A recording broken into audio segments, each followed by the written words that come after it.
Hello दोस्तों, आप सभी का स्वागत है हमारे चैनल शाश्वत सीजीपीएससी सीजीपापा में। देखिए, आज की क्लास हम लोग चालू करते हैं और आज मैं चालू करने वाला हूँ आपका जियोग्राफी का, है ना। इसको ऐसा समझिए कि वर्ल्ड जियोग्राफी का आपका सेक्शन है। तो यहाँ पर बेसिकली हम लोग सौरमंडल वाले टॉपिक को देखेंगे, ठीक है। तो चीज़ें यहाँ पर पढ़ने के लिए बहुत सारी हैं, फिर भी मैं कोशिश करूंगा जो आपके पेपर में जिस तरीके की चीज़ें हैं या जिस तरीके के पैटर्न में पेपर पूछ आपके एग्जाम में क्वेश्चन पूछे जाते हैं, ठीक है, उन तरीके की चीज़ों को हम लोग यहाँ पर क्या तो कंप्लीट करें, ठीक है। और मैं कोशिश करूंगा ये इसका एक क्लास या इसके बाद एक और क्लास में इसका लेके आऊँ, ठीक है। तो चलिए क्लास को कंटिन्यू करते हैं। देखिएगा, सबसे पहले सूर्य के बारे में देखना है आपको, है ना। तो सौरमंडल का केंद्र होता है, यह एक तारा ही, ये याद रखना है आपको, ठीक। सूर्य के बारे में क्या याद रखना है कि सौरमंडल का केंद्र होता है, साथ ही यह एक क्या तो तारा है, ठीक है। तो सूर्य के बारे में याद रखने की हाइड्रोजन और हीलियम गैसों का एक विशाल क्या है तो गोला है। ये डायरेक्ट पेपर में प्रश्न पूछा गया है, ठीक है। ठीक है। तो सूर्य जो है हाइड्रोजन हीलियम ग्रहों का विशाल गोला होता है, ये चीज आपको याद रखना है।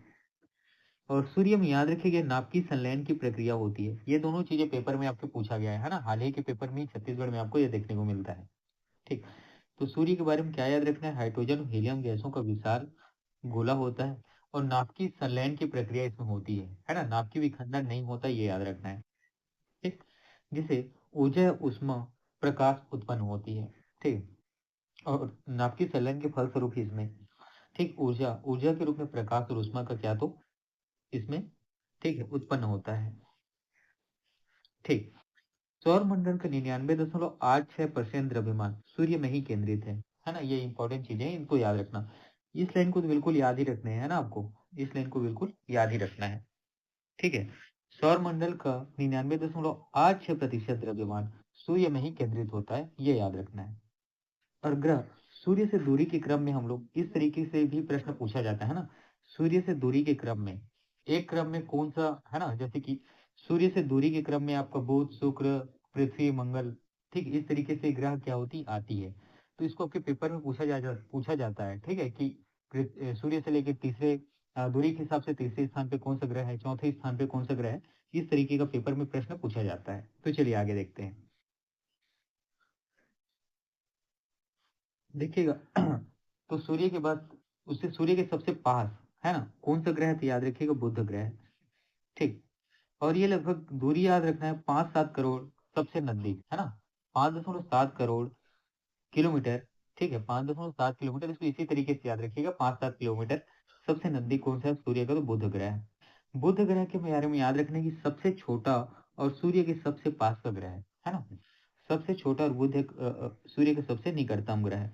बुध ग्रह के बारे में याद रखना, बुध ग्रह का कोई भी उपग्रह नहीं है ना। बुध ग्रह के बारे में क्या याद रखना है, कोई भी उपग्रह नहीं है। और बुध ग्रह में वायुमंडल ही नहीं है, ये भी याद रखना है ना। जैसे चंद्रमा में वायुमंडल नहीं है, उसी प्रकार क्या बुध ग्रह में भी वायुमंडल नहीं है। तो वायुमंडल नहीं होने के कारण क्या होता है, यहाँ दिन में बहुत गर्मी और रात में बहुत ठंडी पड़ती है, ठीक है। इस चीज को भी आपको याद रखना है। सतह चंद्रमा की तरह क्रेटर गड्ढों से भरा हुआ है ना। बुध की सतह जो है किससे, तो क्रेटर जो बड़े बड़े गड्ढे होते हैं उससे क्या होता है, इसकी जमीनें जो है वो क्या हुई हैं, भरी हुई हैं, ठीक। अगला देखिएगा, शुक्र ग्रह के बारे में देखते हैं। तो ये शुक्र ग्रह में दूरी के हिसाब से बुध के बाद दूसरा ग्रह है, ठीक है। और ये आपको देखने को मिलता है 10.8 करोड़ किलोमीटर की दूरी पर, ठीक है।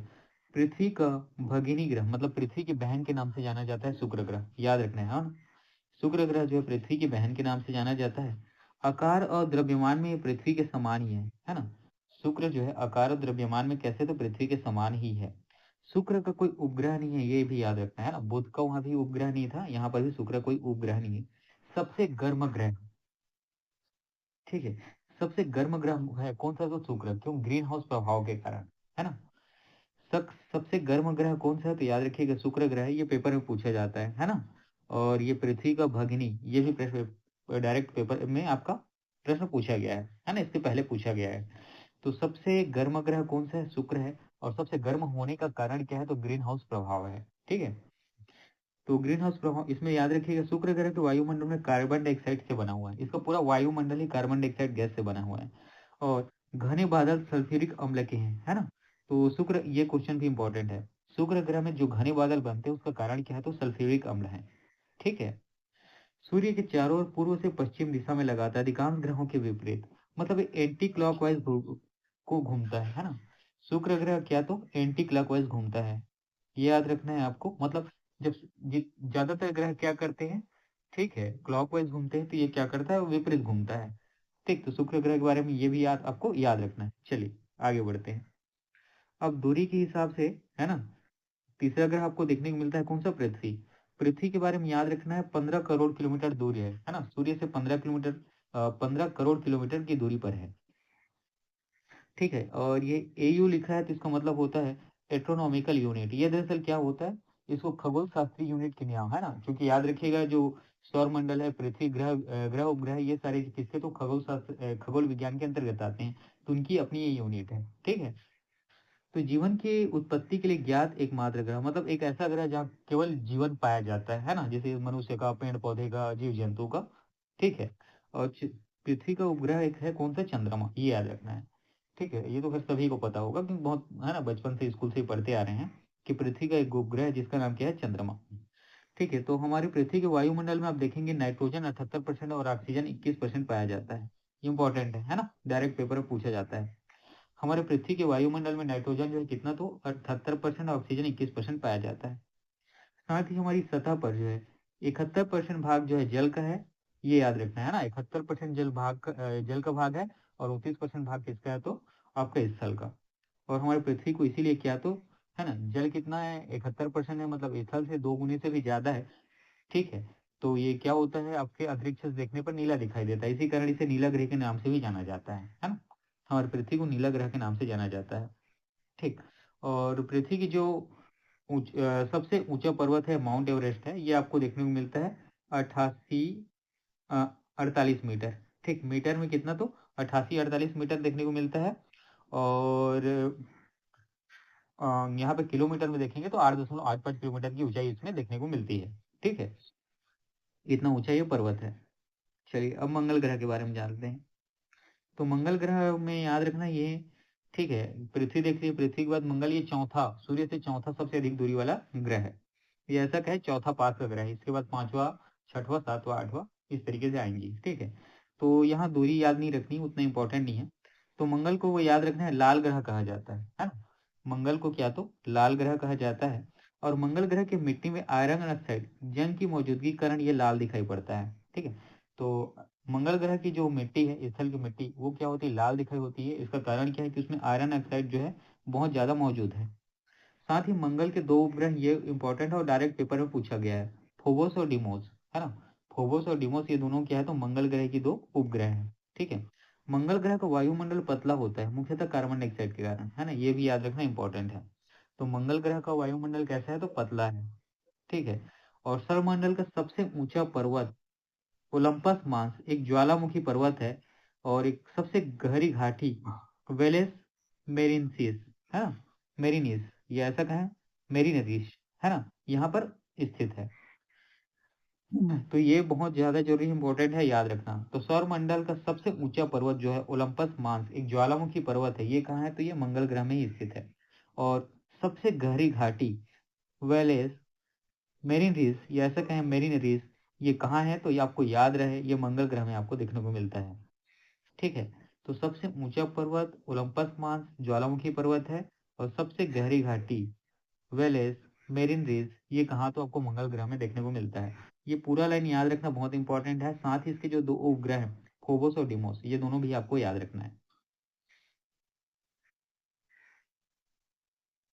अब देखते हैं बृहस्पति ग्रह के बारे में।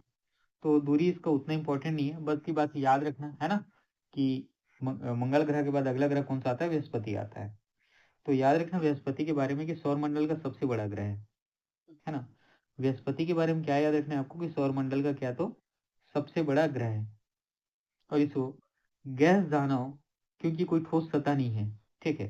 बृहस्पति ग्रह को क्या याद रखिएगा, गैस दानव के नाम से जाना जाता है, क्योंकि इसकी सतह में आपको क्या तो ठोस सतह नहीं दिख मिलता है ना। बृहस्पति के बारे में याद रखना है क्या आपको, कि इसको गैस दानव के नाम से जाना जाता है, क्योंकि इसमें ठोस ठोस सतह नहीं मिलता है। और बृहस्पति के बारे में याद रखें 95 से भी अधिक उपग्रह है। सबसे ज्यादा उपग्रह किसका है तो ये पूछा जाता है पेपर में, तो बृहस्पति का ही आपको याद रखना है, 95 से भी अधिक। इसके प्रमुख उपग्रह में गैनीमेड का नाम याद रखना, ये सौरमंडल का सबसे बड़ा ग्रह है, उपग्रह है, ठीक है। तो बृहस्पति का जो सबसे बड़ा उपग्रह है उसका नाम क्या है तो गैनीमेड, ये आपको याद रखना है। साथ ही कुछ और उपग्रह जिनका नाम पेपर में पूछा गया है तो कैलिस्टो, आयो और यूरोपा, ये किसके उपग्रह है तो याद रखना है बृहस्पति के, है ना। कैलिस्टो, आयो और यूरोपा ये किसके उपग्रह है तो याद रखना बृहस्पति के। सबसे विशाल जो है लाल धब्बा का एक तूफान जो है चल रहा होता है, ठीक। विशाल लाल धब्बा का एक तूफान चल रहा होता है जो सैकड़ों वर्षों से क्या है सक्रिय है, ये कहाँ देखने को मिलता है आपको बृहस्पति में, है ना। ठीक, तो विशाल लाल धब्बा का एक क्या है तूफान बनता है, वो आपको देखने को कहाँ मिलता है बृहस्पति में।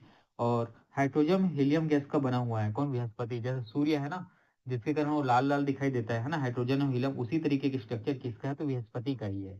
ठीक है, इसी कारण इसमें क्या देखने को ठोस सतह देखने को आपको नहीं मिलता है। ठीक, अगला देखते हैं शनि के बारे में। तो वलय रिंग्स वाला सबसे सुंदर ग्रह है ना, सबसे सुंदर ग्रह पूछा जाए या वलयों से सुसज्जित, ठीक, वलय मतलब रिंग्स है ना, घेरे से सुसज्जित सबसे अच्छा ग्रह कौन सा है तो याद रखना सबसे सुंदर ग्रह, अच्छा कहने को तो सुंदर ग्रह कौन सा है तो याद रखना है शनि ग्रह है।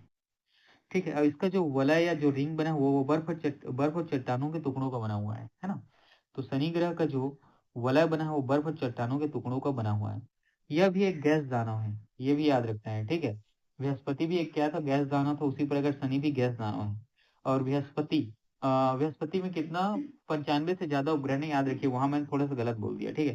शनि 146 से अधिक उपग्रह है, ठीक है, इसको आप लोग यहाँ पे करेक्ट करेंगे कि सबसे ज्यादा उपग्रह किसका है तो शनि ग्रह का, याद रखना, ठीक है, मैंने बृहस्पति कह दिया था। ठीक, और शनि ग्रह का जो प्रमुख उपग्रह है उसका नाम है टाइटन। इसका जो है अपना एक घना वायुमंडल है ना। शनि ग्रह का सबसे प्रमुख उपग्रह कौन सा है तो टाइटन, इसका अपना एक घना क्या है वायुमंडल है। उसके बाद एक एनसेलेड्स, ये उपग्रह भी किसका है तो याद रखिएगा शनि का है ना। तो टाइटन और एनसेलेड्स ये उपग्रह किसका है तो शनि का है। टाइटन के बारे में याद रखिएगा कि इसका टाइटन का अपना खुद का एक क्या है तो वायुमंडल है। और शनि ग्रह भी हाइड्रोजन और हीलियम का बना होता है। ठीक, अगला देखते हैं अरुण। अरुण के बारे में याद रखना है, अरुण ग्रह के बारे में किसको हरा ग्रह कहा जाता है ना। हरा ग्रह कहा जाता है। और हरा ग्रह क्यों कहा जाता है क्योंकि ये हरा दिखाई देता है ना। हरा ग्रह क्यों कहा जाता है क्योंकि ये हरा दिखाई देता है, और हरा क्यों दिखाई देता है क्योंकि मेथेन गैस की उपस्थिति के कारण। ठीक है, मेथेन गैस बहुतायत में पाया जाता है, इस कारण ये क्या तो हरा दिखाई देता है। ये भी बर्फ दानव श्रेणी का ग्रह है ना। बर्फ दानव श्रेणी का ग्रह कौन सा है तो अरुण है। और याद रखना अपने एक्सिस या धुरी में बहुत झुकी हुई है, कौन सा तो अरुण। हम हमारी एक्सेस में बहुत हल्की सी झुकी हुई है, लेकिन यहाँ पे क्या है तो बहुत ज्यादा झुकी हुई है, कौन सी तो अरुण जो है। और साथ ही लेटा हुआ गोला जैसा दिखाई देता है, या लेटा हुआ ग्रह किसी के नाम से जाना जाता है तो अरुण को, है ना। लेटा हुआ गोला जैसा दिखाई देता है कौन सा तो अरुण, या ऐसा कहे लेटा हुआ ग्रह के नाम से किसको जाना जाता है तो अरुण को जाना जाता है। ठीक है, और ये अपनी करीब करीब तरह से सूर्य का चक्कर लगाता है, ये भी ठीक है। तो अरुण के 27 उपग्रह नाम है टाइटेनिया और ओबेरॉन। ठीक है, अरुण के कुल ग्रहों उपग्रहों की संख्या है ना, अरुण की कुल उपग्रहों की संख्या कितनी है तो याद रखिएगा 27 उपग्रह है। और उनमें से कुछ प्रमुख है जिनके नाम है टाइटेनिया और आबेरॉन। अब अगला देखते हैं वरुण के बारे में। तो वरुण के बारे में याद रखना है आपको, सूर्य से सबसे दूर स्थित ग्रह है ना। वरुण क्या है सूर्य से सबसे दूर स्थित ग्रह है। ये भी बर्फ दानव है ना। गणित के आधार पर खोजा गया, ठीक, यूरेनस की कक्षा में गड़बड़ी को देखकर सबसे पहला ग्रह है ना। गणित के आधार पर खोजा गया ग्रह कौन सा है तो वरुण है, यूरेनस की कक्षा में गड़बड़ी देखकर। वरुण के बारे में याद रखिएगा 14 उपग्रह है, और इसका टाइटन जो उपग्रह ना इसका क्या है तो प्रमुख उपग्रह है ना। वरुण में उपग्रहों की संख्या कितनी है तो 14 है, प्रमुख जो है टाइटन नाम है। ग्रेट डार्क स्पॉट नाम की एक विशाल तूफान आपको वरुण ग्रह में देखने को मिलता है ना। ग्रेट डार्क स्पॉट नाम की एक विशाल तूफान आपको वरुण ग्रह में देखने को मिलता है। और याद रखिएगा वरुण ग्रह के वायुमंडल में आपको हाइड्रोजन हीलियम तो मिलते हैं, साथ ही आपको यहाँ पे क्या तो मीथेन भी देखने को मिलता है। ठीक है, मीथेन भी आपको देखने को मिलता है। चलिए देखिए, अब यहाँ पे ना एक बौना ग्रह शब्द आपको देखने को सुन मिलता है। ये किसके बारे में बात किया जाता है तो प्लूटो के बारे में बात किया जाता है। पहले ये भी सौर मंडल में है ना, सदस्य होने के नाते क्या था तो एक ग्रह था, लेकिन बाद में इसको क्या तो हटा दिया गया है। ठीक है, तो बौने ग्रह के नाम से याद रखिएगा प्लूटो को जाना जाता है। साथ ही सीरीज, एरीज, माखे और हामिया, इनको भी क्या तो बौने ग्रह के नाम से जाना जाता है। सीरीज, एरीज, माखे और हामिया। उसी प्रकार क्षुद्र ग्रह घेरा, ये आपको कहाँ देखने को मिलता है? तो याद रखिएगा, मंगल और बृहस्पति की कक्षाओं के बीच स्थित चट्टानी टुकड़ों का घेरा जो है क्या होता है? क्षुद्र ग्रह का घेरा होता है ना। मंगल ग्रह और बृहस्पति ग्रह की कक्षाओं में जो है क्या करता रहता है? जो चट्टानी टुकड़ों का घेरा बना है वही क्या है? तो क्षुद्र ग्रह। काइपर घेरा, ये आपको वरुण की कक्षा में देखने को मिलता है। ये बर्फीले पिंडों के क्षेत्र हैं जहां अधिकतर बौने ग्रह जैसे प्लूटो स्थित है। ठीक है, तो काइपर घेरा के बारे में याद रखने गया ये कि वरुण की कक्षा में देखने को मिलता है। क्षुद्र ग्रह घेरा आपको देखने को मिलता है मंगल और बृहस्पति कक्षाओं में। ठीक है, और ये काइपर घेरा आपको ज्यादातर कौन से? तो बौने ग्रह जैसे प्लूटो में स्थिति देखने को मिलती है। धूमकेतु, धूमकेतु के बारे में याद रखना है। ठीक है, तो धूमकेतु के बारे में याद रखना है कि बर्फ, धूल और चट्टान के बने क्या होते हैं? पिंड होते हैं, है ना। बर्फ, धूल और चट्टानों के टुकड़ों से ये बने होते हैं। साथ ही सूर्य के निकट आने पर एक चमकदार पूंछ बना देते हैं जिसे हैली धूमकेतु कहते हैं, है ना। सूर्य के पास आने पर क्या करते हैं? एक चमकदार पूंछ बना लेते हैं जिसे क्या तो हैली धूमकेतु के नाम से जाना जाता है। चलिए इसके बारे में यहाँ पे कुछ इन्हीं सब चीजों को थोड़ा सा शॉर्ट में देखते हैं। ठीक है, शॉर्ट में देखते हैं। तो याद रखिए बुध ग्रह के बारे में, सबसे छोटा ग्रह है और इसका कोई भी वायुमंडल नहीं है। शुक्र के बारे में याद रखिएगा, बुध का देखिए एक भी उपग्रह नहीं है ना। उसी प्रकार शुक्र का 0 उपग्रह है। और शुक्र के बारे में याद रखिएगा सबसे गर्म ग्रह है और पृथ्वी की बहन या भगिनी के नाम से जाना जाता है। पृथ्वी के बारे में वो याद रखिएगा उपग्रह की संख्या 1 है, या एकमात्र जीवन पाए जाने वाला ग्रह है और साथ ही से नीला ग्रह के नाम से जाना जाता है। मंगल के बारे में याद रखिएगा इसके 2 उपग्रह हैं और मंगल को लाल ग्रह के नाम से जाना जाता है, ओलंपस मांस। ठीक है, ये दोनों इसके क्या है तो उपग्रह के नाम है। बृहस्पति, बृहस्पति के बारे में याद रखिए इसके 95 प्लस उपग्रह हैं और सबसे बड़ा, ठीक है, जो ग्रह आपको देखने को मिलता है कौन सा है? तो बृहस्पति है। और ग्रेट रेड स्पॉट ये आपको कहाँ देखने को मिलते हैं? तो बृहस्पति ग्रह में देखने को मिलते हैं। शनि के बारे में याद रखिएगा 146 प्लस इसके क्या है? उपग्रह हैं। और सुंदर वलय आपको देखने को कहाँ मिलता है? रिंग्स देखने को मिलते हैं शनि ग्रह में।